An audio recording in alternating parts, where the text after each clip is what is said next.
प्रिय विद्यार्थियों, पूर्व प्रेषित वीडियो नोट्स के क्रम में आज हम लोग पद परिचय के अंतर्गत विकारी और अविकारी शब्द के बारे में पढ़ेंगे। सभी पदों जितने भी पद होते हैं पद परिचय में, उनको दो वर्गों में बांटा जाता है। पहला विकारी और दूसरा अविकारी या अव्यय। विकारी में संज्ञा, सर्वनाम, विशेषण और क्रिया शब्द होते हैं, क्योंकि इनके वाक्य में प्रयुक्त होने वाले विभिन्न रूप मिलते हैं।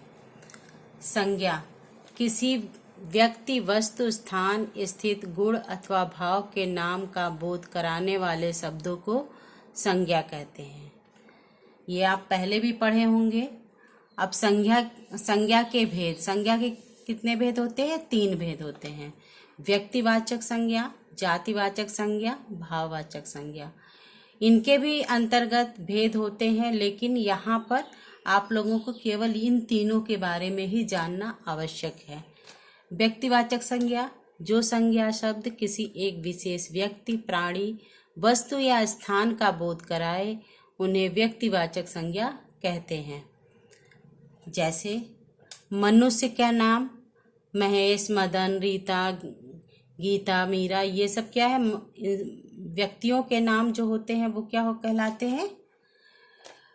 व्यक्तिवाचक संज्ञा। फिर इसमें आते हैं प्राणियों के नाम, जैसे एरावत, हाथी का नाम। अगर हाथी शब्द होता तो वो जातिवाचक में होता, लेकिन एरावत नाम दिया है तो ये किस में आएगा? व्यक्तिवाचक संज्ञा में। इसी प्रकार कामधेनु, अगर गाय कहा जाएगा तो वो जातिवाचक में आता। कामधेनु चूंकि गाय का नाम है, इसलिए यहाँ पर ये व्यक्तिवाचक संज्ञा में आया है। अब है वस्तुओं के नाम।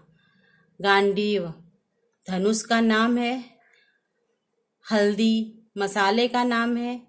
इसी प्रकार स्थान के नाम, लखनऊ, दिल्ली, आगरा, हिमालय पर्वत का नाम, ये सब किस में आते हैं? जिनमें नाम लिया जाता है वो व्यक्तिवाचक संज्ञा में आते हैं। अब देखिए दूसरा है जातिवाचक संज्ञा। जो संज्ञा शब्द किसी जाति, पदार्थ, प्राणी, समूह आदि का बोध कराते हैं, जातिवाचक संज्ञा कहलाते हैं। इसमें जैसे मेज, कुर्सी, किताब, पहाड़, नदी, कक्षा, सभा, बालक, अध्यापक आदि।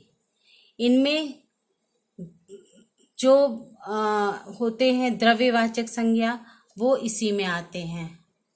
अब है भाववाचक संज्ञा। जिन संज्ञा शब्दों से किसी व्यक्ति या वस्तु के गुण, धर्म, दोष, शील, स्वभाव, अवस्था, भाव आदि का बोध होता है, वे भाववाचक संज्ञा कहलाते हैं। जैसे ऊंचाई, नीचाई, क्रोध, भय, प्रेम, बचपन, अपनापन, बुढ़ापा, मोटापा, बेईमानी, प्रसन्नता, ये सब क्या है? भाववाचक है। इसमें व्यक्ति के भाव प्रकट होते हैं। ये तो संज्ञा के तीनों भेद हो गए।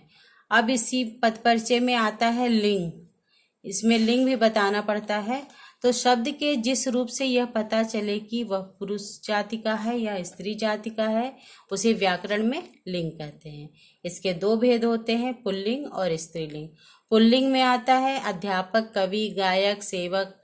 स्त्रीलिंग में अध्यापक को अध्यापिका, कवि का कवित्री, गायक का गायिका, सेवक का सेविका, महाराज का महारानी।